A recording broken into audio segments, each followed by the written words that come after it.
So this has been my view for 6 years, really 12 years, pretty much 18 hours a day. And for 10 years, what I've done whenever I'm stressed out, and maybe this is first world problem stuff, I get on my bike, I bike down the bike path, and in 10 minutes I'm at a climbing gym. And then when I'm tired from climbing, I can take little breaks and work. So let's do it. You can follow along with me. We're gonna learn how to boulder from one of the best bouldering teachers, climbing teachers in the entire world.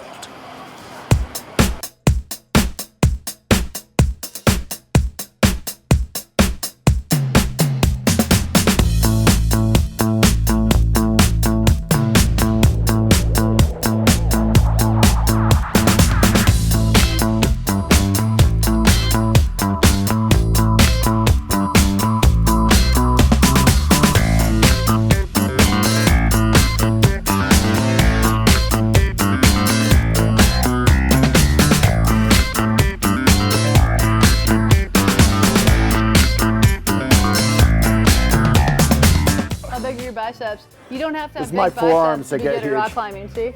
That's all I got. Yeah, wait.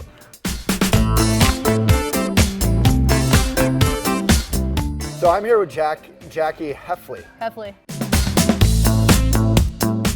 Kind of a privilege. It's a big deal.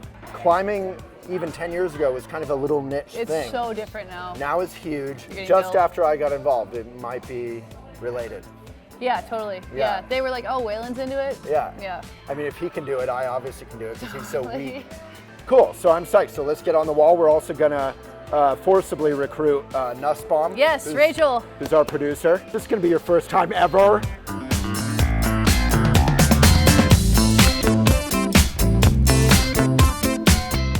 Climbing shoes are designed to direct your force of all of your weight into the front of your foot, okay? So they actually make your toes curl a little bit because it's a lot stronger than an open toe if you flap open. A curled toe, when you push down, it supports itself with the bend and pushes into the tip of your toe. So when you're climbing, most of the time you want to keep your weight on the front triangle of your shoe, which is your front toe, and on either side of it like an inch, inch and a half. If you were to try to step on this hold here at the middle of your shoe, you're just going to fall off of it, right? Yeah, don't step on the side But like if that. you use the front of your toe there, you can really push down on the shoe. It gives you the most control, it gives you the most extension. Yeah, exactly. That's so my much Travolta. extension. Yeah, it's super hot. The other thing you want to do is you want to clean off the tip of your shoe. Clean my toe? Mm-hmm. Because now it's going to be a lot stickier because it's clean. Nice. Before Did not it know has dust that. all over it, Look and at the that. dust gets ground into the holds and causes your feet to slip. So then why do people use chalk? Chalk? Because your does that make hands. you slippery? No, chalk is to make your hands drier. Right. Yeah, so it creates friction in your hands with your feet.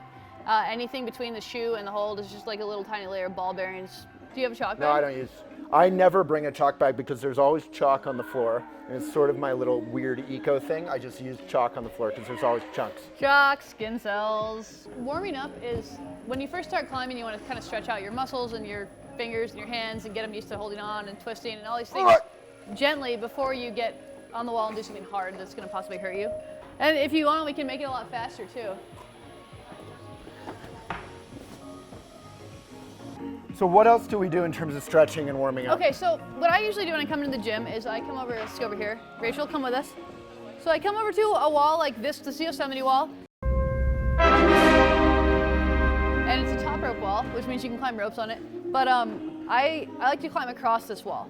So it's called traversing. And then you just climb the easiest footholds. sideways across the wall. And this wall's it's not steep, so you can let go.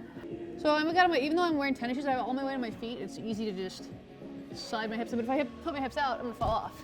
Go for it? Yeah, Or is there any let's climb technique across to it? this wall here.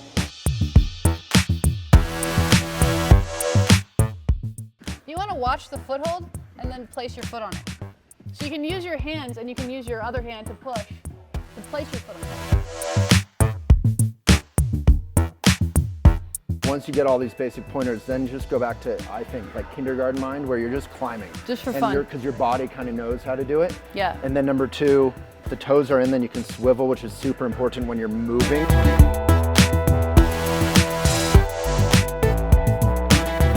And then number three, take your time. Like when I first started, I was rushed and it made me sloppy and used a lot of energy.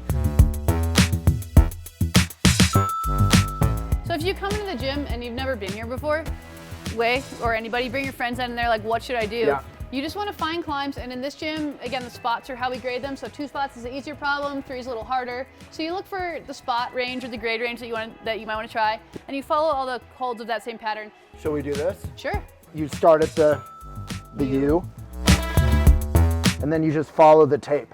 So again, your toes are in, and then look out left for the other footholds. See how your foot's yeah, right there's where ones the all foothold? over here. We put it right where you want it. There you go. So what's fun about these is they're relatively easy. If you're brand new, you'll do like 10 and you'll be done. Oh yeah. Or 5. Yeah, or or 5. First I few mean, times. when you first start climbing, your forearms just get fried immediately, but then they get better. Yeah. So that's cool. So in this climb, you want to use your hips and stuff to move instead of trying to pull up in the hold. Because if you pull up on a flat hold, you pop off of it. Yeah, I actually kind of did that before. Yeah. So what you want to do is you want to use your hips to move around the holds, so you don't have to pull out on the holds. Cool. Right? So what's interesting about the yellow is that I don't really get how this is working. yes, how does it work? Look at you get 3 holds. So this is kind of how you climb. You see here's a climb, you walk up and you're like, oh, this is weird. And then mentally you look at all I'm not seeing very many holds, and you figure out the problem. It's called a problem. You figure out how you're going to get through it. Right, and so what I do for fun is set these and then watch people try to do them. I really don't. It looks like I have to start on this completely. Yeah. Which is, I don't know how to do that. So often the conversations in here, it's a whole bunch of like buff, beautiful people, and they're like, yeah, so give me the We call it the beta. The beta on this whatever, like, oh, you grab it like this and then you do that, and that's all they talk about it's like surfers talking about waves. Beta is a huge subject in climbing, Yeah. Because if you find the beta, often it's much easier to do the climb, right? And you want that, so you can come in and impress all the girls because you know the beta. You I've climb it never real impressed easily. any You might, you girls don't even or know. boys. So beta is how do you do the problem? How do you Right. navigate How do you do the climb? through It can the also climb? include like how do you clip, where do you park? In climbers now, it's like where do I camp? I mean, beta is anything for the climbing area. You know, outdoors, nature made the problem, so there's probably a few different ways to do it. Indoor climbing, sometimes there's a few different ways to do it, but we that put the roots up intend a certain way, and if you do it that way, you're rewarded because it's easier. Right. Right? And that's why you see people doing things easily that you struggle on. It's not necessarily they're stronger than you, it's because they're doing it right. That's a really cool point, is that often the first time I I'll try a hard problem if it's a little above my pay grade, like a 4-, and the first time I'll fail, and then the second time I'll almost make it, and the third time I'll barely make it. I'll do a little Rachel dance. Yeah. And then the fifth time I do it, it's suddenly easy. And then Right. you realize these amazing climbers who are making it look easy, it actually is easy for them, and they're trying less hard than you're trying on an easier problem. And there's a couple of reasons. One theory is muscle engrams. Your muscle learns the movement. Your brain learns the movement, so you can do it without thinking consciously. Climbing, it really does get a lot easier when your body learns the movements, and there's infinite movements in climbing, which is why it's so interesting. This climb has really in-cut holds, and what in-cut hold is if you imagine it hanging on a roof, you'd be able to use it. Right. Flat hold, you wouldn't. An in-cut hold, you can pull out really hard, so you can put your feet really high, push against this thing and hang on to it. So do you want to show us technique here? Sure, I mean, Or show me, I can get on, you can tell me what to do? Even though this is a steeper climb, the holds are really in-cut and you could get away with not twisting. If you twist your hips a bunch, it's a lot easier to climb the climb. Okay, so I should twist my hips. Anything else about like arms? I would twist, so when you twist your hips, you want to twist your knees towards the arm that's still holding on. And the other arm's the one you move. Okay. Okay?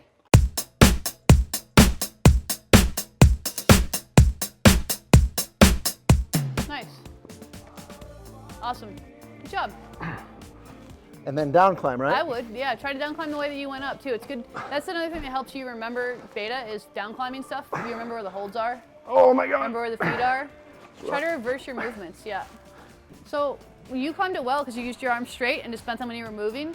A mistake you see a lot of people make is that they try to have their arms bent the entire time, which is really strenuous. It makes you pumped a lot So you faster. are bending your arms there. I'm doing this on purpose, like as if I was a short person. That's not how you want to climb. See how much more relaxed I look now? Yeah. I can stretch. Now you're like a monkey. I can have a conversation. Like monkeys look like Yeah. that when they hang. The other thing you can do is you can use your body parts like your heels and stuff to take weight off your arms. That's nice. Heel hook.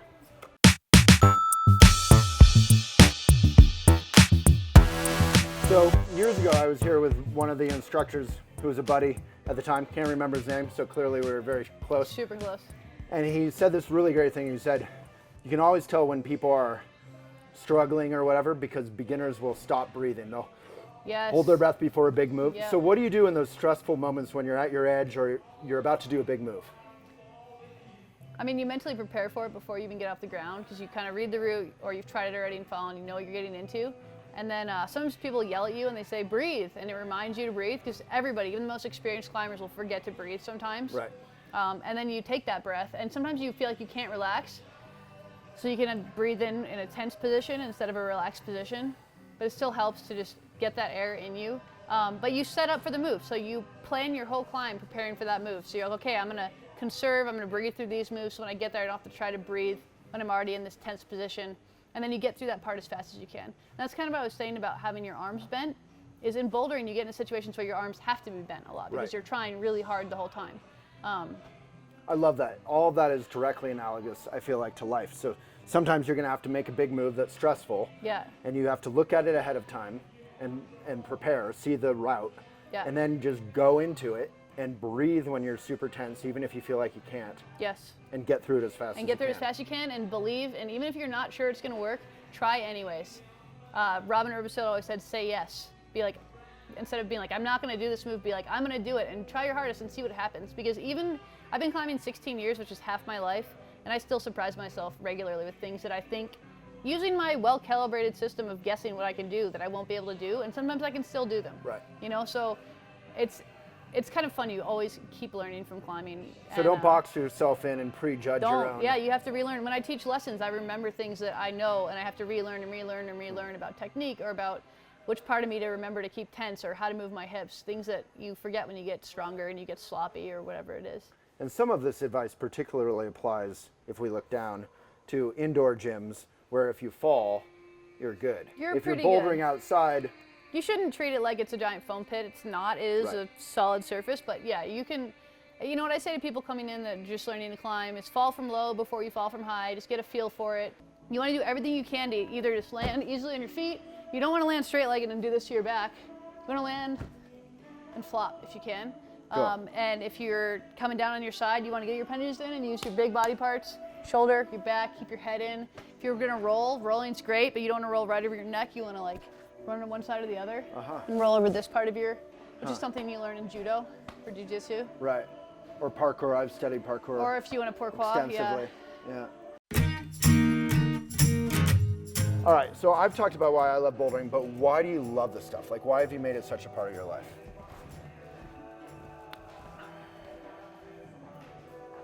I don't know. I wanted to go to law school forever, and when I was 16, I started rock climbing, and I basically went outside once and was kind of like, I don't know, it's dirty and hot. And then I went in a gym once, and I just changed my entire life, basically. I started putting holes in the wall, route setting, like 6 months or a year later, and I love being outside. I love being away from pretty much everything in cities. My best friend growing up went through law school, and I'm so happy I didn't do that. Watching her, it's just not for me. It's awesome for her. She has really nice furniture. I prefer to be outside. I've spent a lot of my life in my car, like camping and tents and trailers and stuff, and just getting up and going climbing every day. It's intellectually stimulating and it's fun. And the two work together, climbing in a gym on bad weather days and climbing outside? Yeah, totally. I mean, they're different animals, but like in the gym you have all these huge, crazy shaped colored holds. And outside a lot of the holds are a lot smaller, but they have more texture, they hold you. So, you know, this is training for that in some ways. In some areas outside, doing big dynamic moves like you do inside are really good. And other areas it's very technical and And speaking personally as someone, I know a lot of successful business types with nice furniture. Yeah. This is my favorite furniture in the world. This is what they all want. So thank you so much, Jackie. Thanks it's an honor. I apparently needed it today, so thank you. Thanks, Way. Jackie Hueftle. Hueftle. The spot.